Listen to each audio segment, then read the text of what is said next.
Grow bag అడుగు భాగంన గడ్డి kitchen waste వేసాం కదండి, అది అడుగు భాగంలో కంపోస్ట్ అవుతానే ఉంటుంది.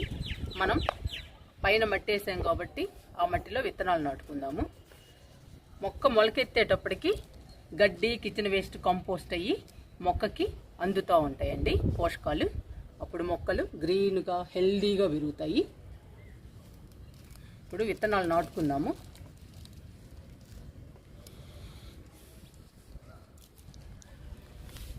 బెండ విత్తనాలండి, ఒక్కొక్క దానిలో 2 వేస్తున్నాను.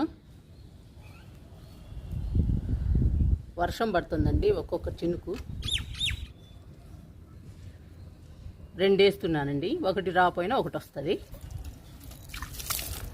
బెండ విత్తనాలకి వాటర్ పోస్తున్నాను.